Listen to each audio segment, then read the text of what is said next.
किसी शिव मंदिर में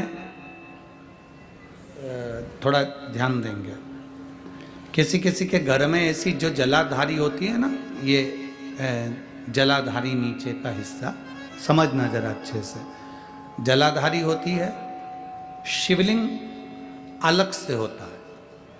किसी किसी के यहाँ ऐसा होता है, किसी किसी के यहाँ इस जलाधारी में ही शंकर भगवान एकदम फिट होते हैं, जलाधारी के साथ में शिवलिंग फिट होता है। और किसी किसी के यहाँ पर जलाधारी होती है तो शिवलिंग उठ जाता है, रख दिया जाता है, साफ कर कर वापिस शिवलिंग को रख दिया जाता है, या स्नान कराया जाता है तो शिवलिंग रखा जाता है। अब कई लोगों के मन में एक प्रश्न आ जाता है कि गुरुजी हमारे यहाँ जो शिवलिंग है, हमारे यहाँ जो शिवपिंडी है, हमारे यहाँ जो शंकर जी की पूजन करते हैं उसमें जलाधारी अलग है, शिवलिंग अलग है, तो क्या मंदिर में भी कई मंदिरों में ऐसा होता है कि जलाधारी होती है, शिवलिंग अलग से होता है, स्नान कराओ, पूजन करो, आराधना करो, नीचे उसमें जल भर जाता है, दही दूध भर जाता है तो लोग उसे साफ कर देते हैं। इसका महत्व क्या है?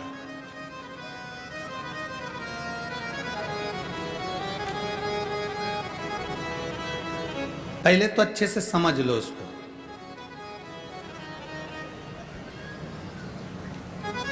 चाहे तुम्हारे घर में पूरा शिवलिंग बना बनाया हो वो भी श्रेष्ठ है, चाहे तुम्हारे मंदिर में घर में जलाधारी अलग हो और शिवलिंग अलग से रखा हुआ हो वो भी श्रेष्ठ है। बस अंतर एक है, केवल एक अंतर उसमें भारी है।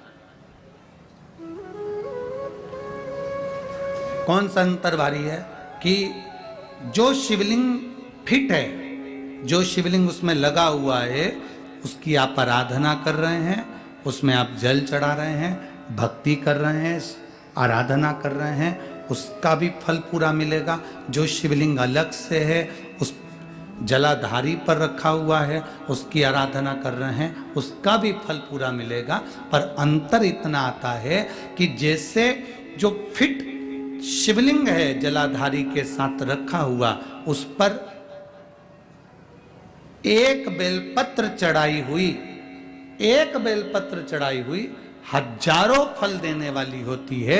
जो अलग शिवलिंग अलग जलाधारी होती है उस पर एक बेलपत्र भी अगर हम चढ़ा रहे हैं तो वो सहस्त्र सहस्त्र फलदायी प्रदान कर देती है। उसमें